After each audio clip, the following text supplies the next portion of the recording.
Muy buenas noches, Miami. Welcome a little bit earlier to another episode of Fast Break. The first one in what, maybe a month or two, as nothing has happened in the NBA so far. I would like to welcome back Justin, the traveling man of the network. How you doing, bud?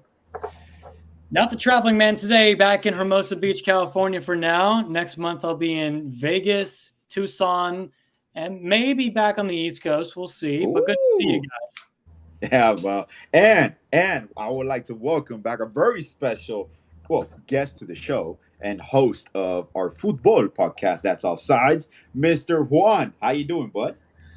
I'm doing great, man. Thanks for having me on here. Haven't been on the basketball pod in a long minute.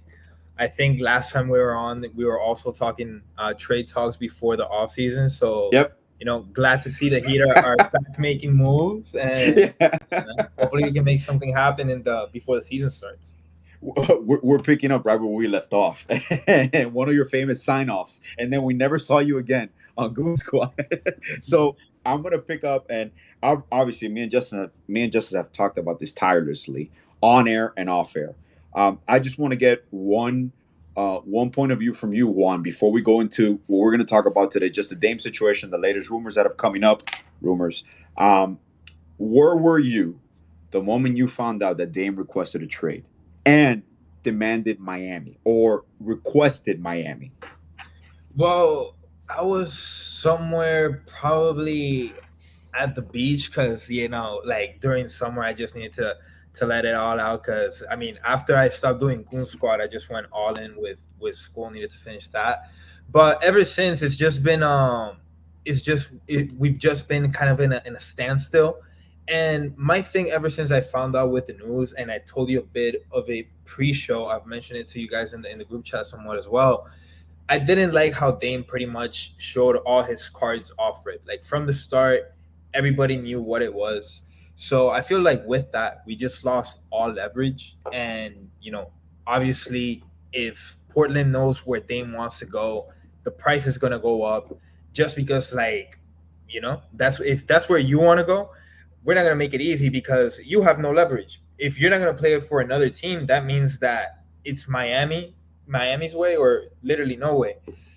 It puts us in a tough situation, because with all my favorite teams, it seems this past off season, whether we're talking soccer, football, basketball, they've all had like been on the verge of signing some superstar. It goes into a limbo for like a month or a couple months, and then nothing happens. So now we're here with Damian Lillard. I honestly don't know what's gonna happen, but it's getting close, and it feels like no side is gonna make a move, just because I mean I'm pretty sure you guys have talked about it. Besides the rivalry, the basketball rivalry, there's also the general manager rivalry that like Pat Riley and Portland's GM don't really see eye to eye on everything. So that's also making it difficult. I'm gonna keep it real with you, Alex. I don't know if we get Dame.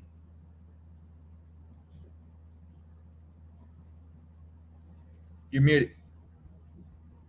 Sorry. I forgot President Boo. Justin had to step out for a moment, so I'll pick up here real quick. The one thing that we talked about, and we talked about leverage, and let me get Justin's face out of the bar. There we go, man. The thing that in regards to like the leverage play, obviously this team's coordinated, and obviously we've talked about it. This is kind of like a one-sided, supposedly, and I could probably attest to this because it is true. We've never had any public request from Dame. Dame has had the possibility of asking out many times before. He had the possibility of not re-signing, and he re-upped. He always was faithful to Portland. And when a lot of people in the media were questioning should Dame even come back, he stuck through them, and he could have asked out when he was 28, 29. He didn't. Fine, he signed the extension. Obviously he signed the extensions under the terms where he probably, and I think it's on record where he asked for a no trade clause and they would have given it to him, but Portland really told him you don't need a no trade clause. And you saw how fast the situation where Bradley Beal was resolved because Bradley Beal was the only person in the NBA that had no trade clause in his contract. So he literally will say, I'm only going to this team. That's it. You have to trade that offer. They gave Dame Lillard this quote unquote no trade clause, like you don't really need one. Whenever we no longer share the same vision, we'll relocate you to where you want to go.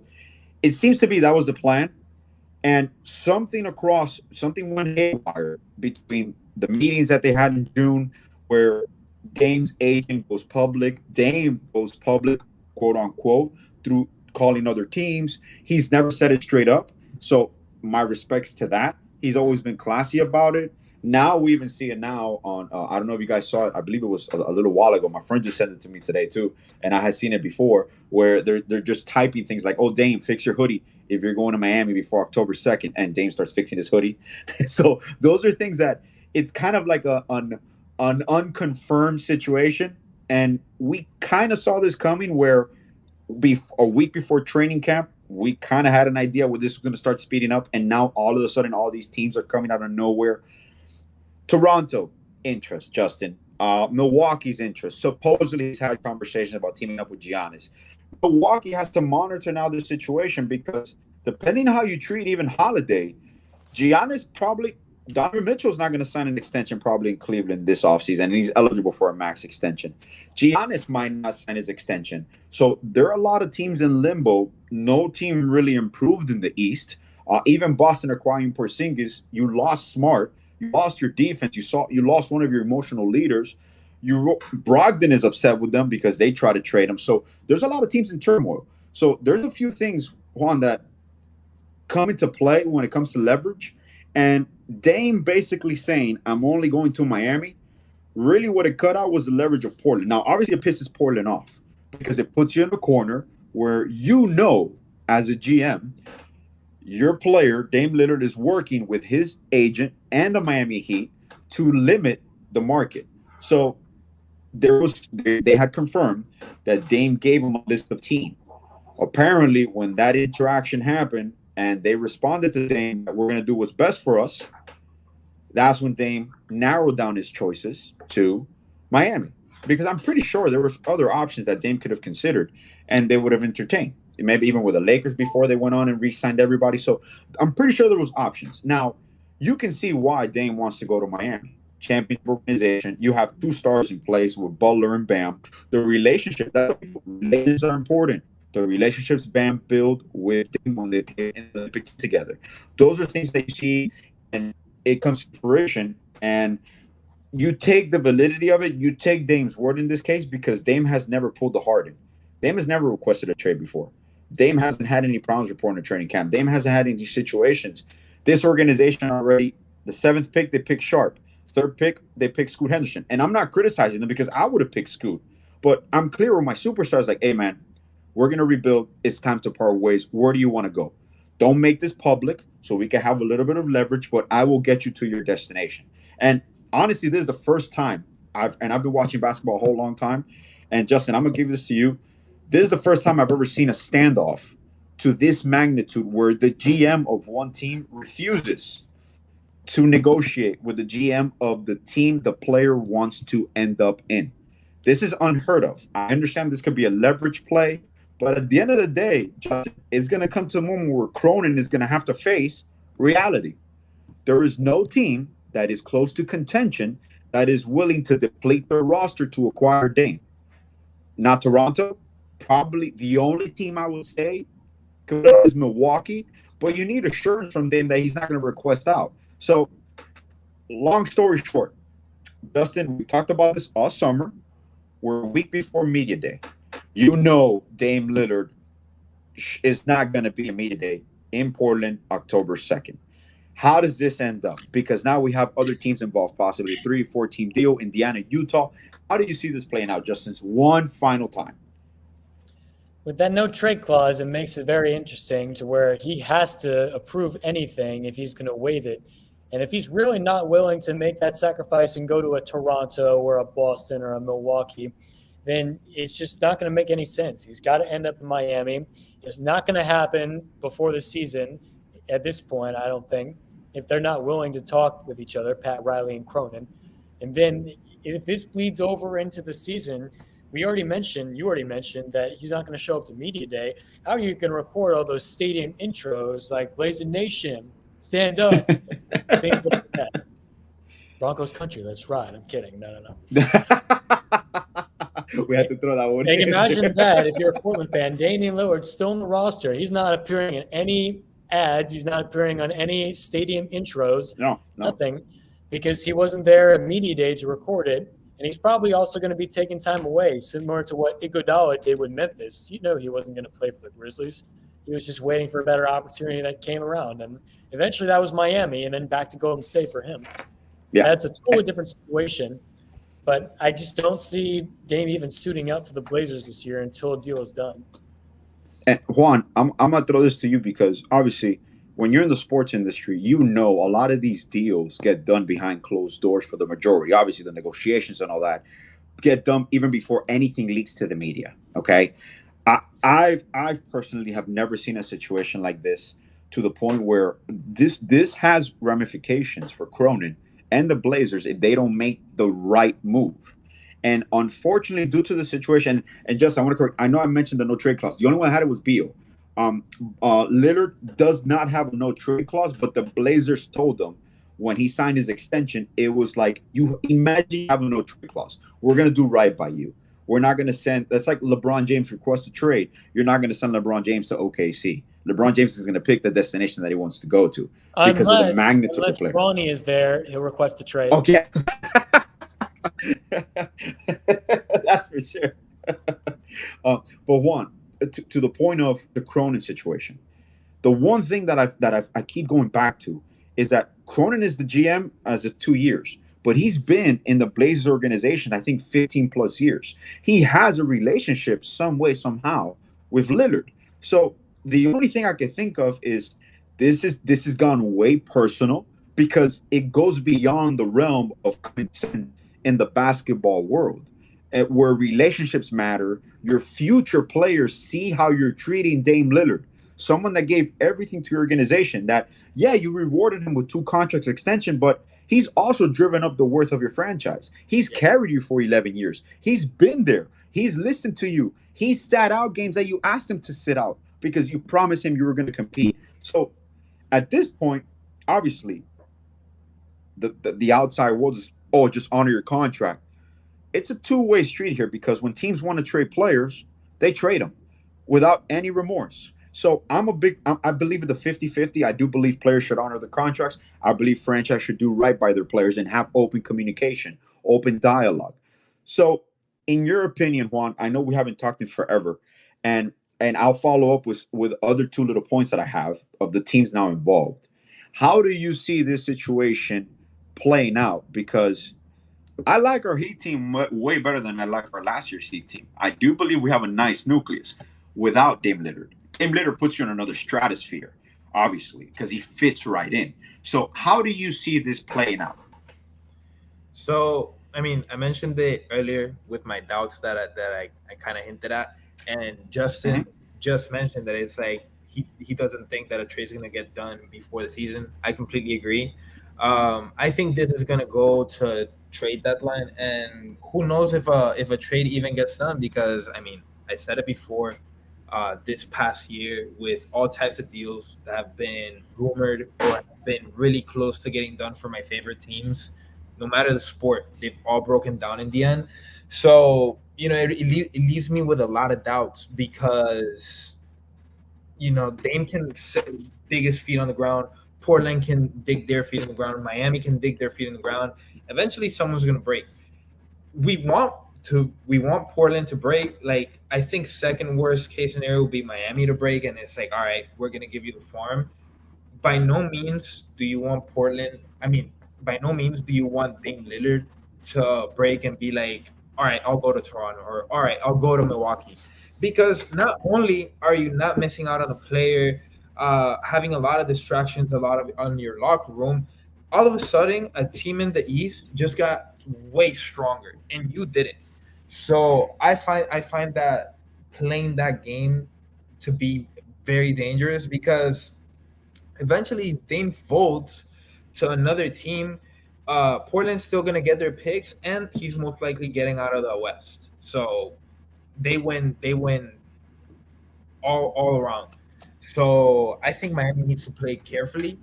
I think if the team's doing bad or not bad but mediocre, struggling to close out big games or struggling versus big opponents, which NBA regular season, you can take it for what it is. At that point, some people will make the argument that we'll see what happens in the playoffs with this team. Other Mhm. people will make the argument that, hey, we won't have a chance if we won't get in the playoffs if we don't get Dame.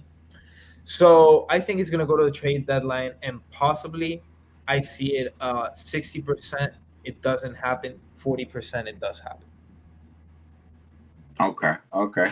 And Justin, I'm gonna give my takes, and you can follow up with because what is interesting to me is I'm gonna predict this right here. I believe Damian Lillard will be a Heat by this weekend, definitely before Monday. Um, I do see the situation where Portland truly has no leverage. And they did an interview with Dave Griffin when he was talking about the Anthony Davis trade.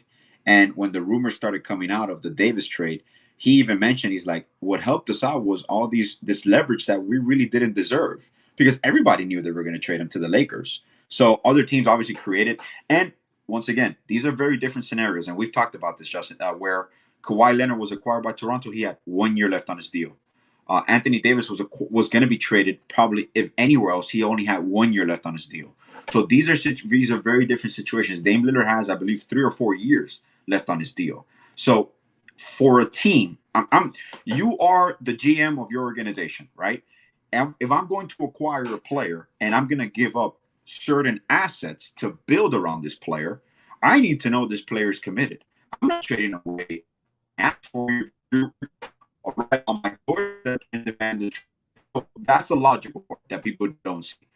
We knew this leverage play was going to come. Okay, we knew the situation was going to arise where other teams, obviously in the East, because you want to debilitate an in-conference opponent. If you notice, there's no real rumors with any team in the West. They don't care about that. They want to get Dame out of the West. So that's perfect with them. Now, the one situation because that, to be honest, you can't. Obviously, you're moving how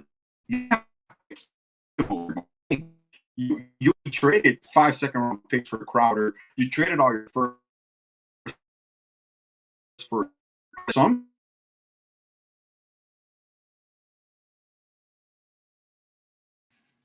Yo, you lost me. I'm good. Okay. You keep cutting in and out. Yeah, you're cutting out, Alex. Oh, all right. Can you hear me now? Yeah. Good. Okay. I'll stay. I won't move. If it comes down to the point where, even logically, it's honestly, and it looks like a dick measuring contest, because you got Cronin where he's not going to move from his stance until a certain point, and you got Pat Riley who's been doing this for an eternity. You got Andy Ellisberg who's been doing this for an eternity. So you have seasoned veterans. People forget we acquired Alonzo Mourning the day before the season started. We went through this. Alonzo Mourning went through a contract dispute with Charlotte. We acquired him the day before the season started. We've acquired disgruntled superstars before. And the one thing I think is playing in our favor and is something that people don't realize is Dame has been on the Heat side from the beginning. He hasn't wavered. Every time he had the opportunity to waver or to give other options, he's been steadfast and he hasn't changed.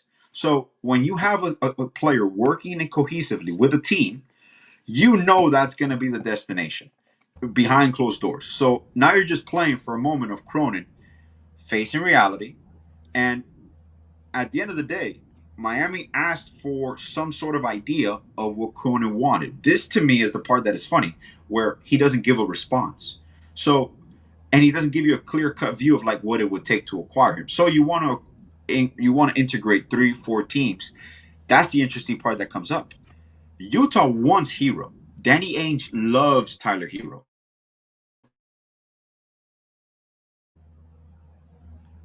I think we lost Alex. Yeah, we lost But him. AJ, let me while we wait for Alex to come back, There I he want is. to reply to this. I'm good here. Go ahead, Juan. I want to reply to your point real quick. And I think something I feel very strongly about is like you can compare it to Alonzo Mourning, but that was a whole different era. Now you have social media involved, and like these move very differently. With Dame posting all these cryptic stories and the fans getting involved. You said it yourself, Alex. There's so much ego, kind of in this standoff.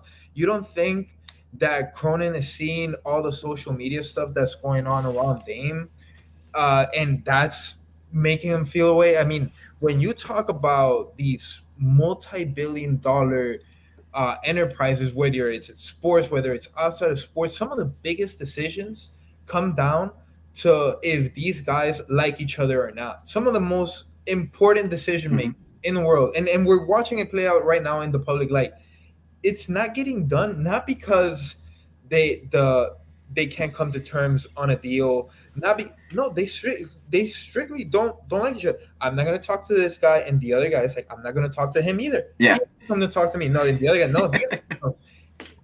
You know how many billions or millions of dollars are on the line just because of egos? There are season tickets for both of these franchises. Correct. There's all kinds of events, sponsorships. There's everything. It's so much money involved, and it's kind of ridiculous. Like, us as fans, like, we're pissed it's not getting done. Imagine people that are losing money because of it. Like, Yes. it's a whole nother level. So I just wanted to put my quick point about that. And one thing I want to ask you guys: every trade package for the Heat excludes Bam and Jimmy. For every trade package for that is in Portland's favor is gonna include either Jimmy or Bam. If you had to choose between one of the two, which one you're giving up? If eventually Miami does fold, because we all know what it is. Portland doesn't really want that many picks. They either want Jimmy or Bam in exchange. Well, Justin, everyone. Well, I'll go. Can you hear me? Am I good? Am I clear? Yeah. Good. Yeah. Honestly, my response is neither, because they're not going to get either of them. They don't.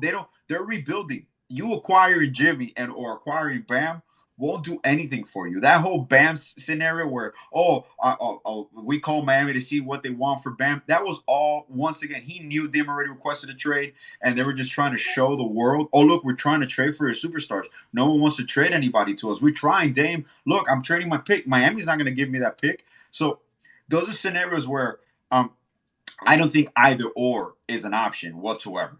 Justin, do you feel either way? I don't think Miami's going to fold at all, and definitely not with Jimmy or Bam at all.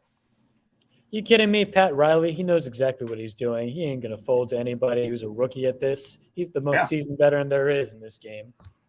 And Justin, Juan has to step out for a second, but honestly, Cronin has really dug himself into a corner, because if he would have done this trade the moment they drafted Scoot, the moment you draft Scoot Henderson, the whole NBA knew that Dame Lillard was going to request a trade. The moment that pick came in, you knew Dame Lillard was going to request a trade. I don't know if he's upset that Dame requested a trade after they committed all that money to Jeremy Grant. That could be a possible. But this is honestly just one of those, like, I'm not going to do it. I'm not going to face reality. I'm just going to wait it out, and the fans are going to see that I'm trying. Oh, and now we have all this leverage. Oh, Toronto's calling about Dame. Dame already said he's not going to Boston. Dame already said that if he goes to Toronto, he's going to demand another trade. So this is all smoke back and forth. Now, the two teams I want to talk about, because this interests me, because I do believe Buddy Hield is a main target of the Heat. And Buddy Hield, they couldn't come to an extension with the Pacers. Pacers are trying to move him. Now, the Suns are trying to acquire Nurkic. They're trying to move Aiden. So one of the possible deals that makes sense for everybody is Aiden going to Portland. So you get a young piece to build around with, obviously, whoever we trade, if anything. There's multiple packages that include Hero. There's packages that don't include Hero. So in order for this to get done, I do think it's going to be at least a 3 or 4 team trade. There's no way anymore that this is going to be a straight up Portland and Miami trade. So if you're inclined here, Justin, do you think Pat also doesn't want to talk to Utah in regards to, I'm not going to let Danny Ainge get Tyler Hero, and I'd rather deal with the Pacers? Or at this point, do the Pacers even incline, because they're in the East? They don't want to strengthen the team. Utah seems to be the one that's most inclined to get Dame out of over there and possibly acquire Hero on a cheap bargain, because they're going to trade a pick. They're going to trade a player. They might even trade 2 picks for Hero. Danny Ainge loves Hero. So if there's a 3-4 team scenario where Phoenix for sure Phoenix for sure is included because they want Nurkic. They want possibly Martin. They want two players to trade Aiden and get rid of Aiden's contract because they're already in salary hell. But they're going to go for it, and you need other pieces. So out of those two teams, Justin, who do you think partakes in this 4-team trade, Indiana or Utah?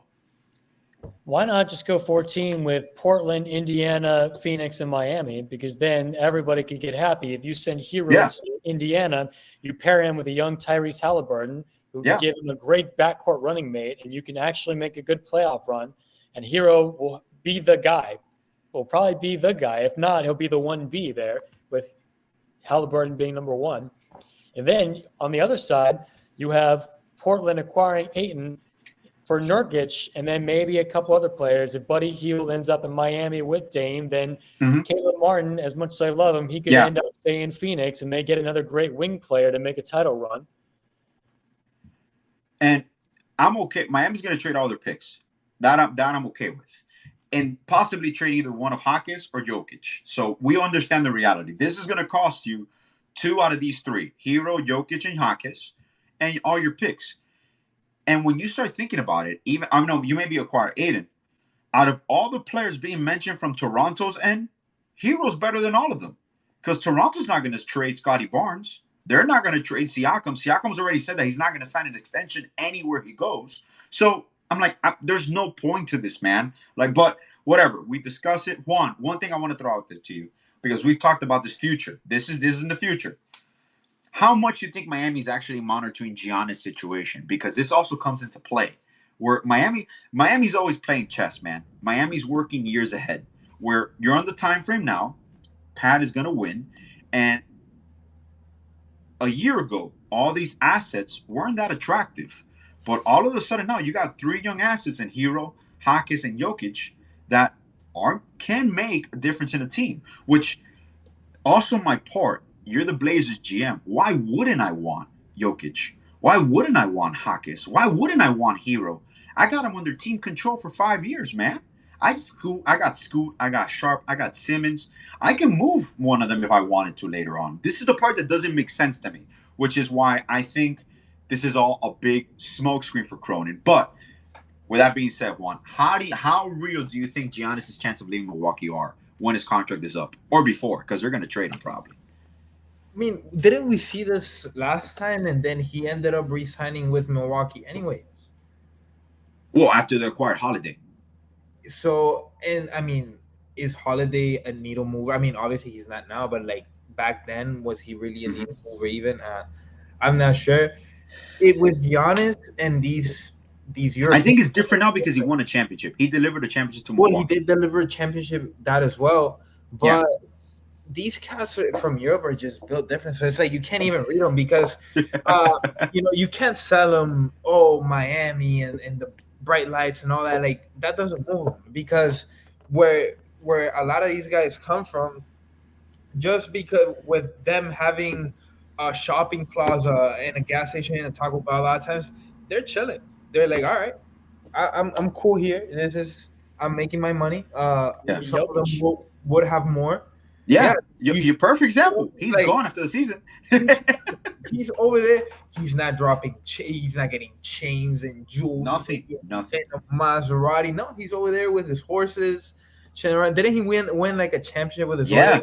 Bro, they're saying that he's going to retire like in 5 years. He celebrate that more than the NBA championship, and it's like you can't. That's like you can't compare them with an American player. So with that, I was already let down once. Fool me once. You're not gonna fool me again. No, you're not gonna fool me twice. So for that, I'll believe it when I see it. And I'm in the same mode with Dame because I get the track record that Pat Riley has, but lately it's still been some hits here and there, but it's been more misses than hits. We're used to more hits than misses. And a lot of times, I'll ask you guys this: do you think Pat Riley is living more off brand name than what he's actually doing right now? Don't bring me up past decade, anything. I'm talking about right now, the past 3 seasons. Do you think he has delivered? Yes or no? I think he has delivered in other ways, because it's not the big market. Going around the yes, you're not answering it directly. Well, the problem is KD was out of his hands because and we happened to be one of the finalists.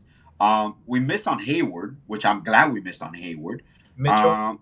Mitchell, was a big one last year, and we got in heated debates about it, and he ended up going to Cleveland. I will say Mitchell was number one. I wanted Kyrie. I wanted Kyrie, and I think we could have had him cheap. But I don't know to that point how much. Those are the things. Unless you know really how involved we were, because we haven't missed in the development department, but that's coaching, that's scouting. So in the sexy Pat Riley move, yeah, he has missed on the targets. Not, I wouldn't say solely on him. It takes two. With Mitchell, I always thought it was going to be difficult because of Danny Ainge, and I'm like, there was no way we were going to acquire Mitchell. We didn't have the assets really, so I'm like, and he wanted to come. He thought he was going to come. I don't know at that point if Cleveland just stepped in and offered the farm, but he has missed on a few things. Alex, sorry to cut you off, but let's go back because this was the argument. Tyler Hero. It was very easy. All you had to do was lend your hand and give up Tyler Hero. The rest of the trade package was good. All you needed was to trade Tyler Hero. Tyler Hero's not a bad player, and yeah, he feels way about me. He said his take about me, but I don't think Do you at this point in time do you think that it would have been worth it to include Hero in that trade package to get Mitchell, because we would have gotten Mitchell for sure with that trade package? I would have included Tyler for Mitchell. I still didn't though. Last year you didn't. You were very no. I obviously hindsight is 2020. Yeah, but I still believe that we're gonna acquire Dame without even moving Hero. I still believe there's a possibility there. There's a thing about Tyler that I still love, where Tyler feeds off this, and Tyler has been a better player every year in and out. So there's something about Tyler that I guess that's why Pat doesn't want to get rid of him. There's something about him that he has that killer instinct that he's never scared, and he's a straight up hooper, and he uses this as fuel. And to me, obviously, if the Dame situation doesn't come up, I told you, I'm happy with this team. Like, you can run. You have multiple 3 or 4 people that can run the point for you. You don't need a traditional point guard in this team. You have depth. You have front court depth. But you have Jovic, which is coming up. Hawkins, which is ready to play right now. You have Martin that took his game to the step above. So in those aspects, we always knew if it wasn't for injury, Miami was a top 3 or 4 team. We ended up being a play-in team last year because due to the inconsistencies. But in this East, there's no team in the East that's scared. Is there any team right now in the East that scares you? The way Miami's built, even without Dame. Like, what team in the East are you scared of? I've got to cut out early here, but great talking to you guys. Miami, I love you. I'll see you soon. Yes, sir. All right, buddy. Take care, man. All right. Got it, Justin. All right. One day without go. Any team in the East that scares you, Juan? No, but even if you make it out of the East, you're not beating any team in the West. So what good is it? And it goes back. I mean, I don't even have to put an imaginary scenario for you. It goes back to the last year's playoffs. And even though I wasn't recording, I was active in the chat and I was talking with you guys. And the whole time it was all right. We'll see now. And eventually ended up writing. But what good was it? Yeah, we weren't going to beat Denver no matter what. We were not beating Denver. Yeah. So it's like, now, if Hero would have been healthy, that was a series for Hero to go off, man. They could have stopped Hero. Come on.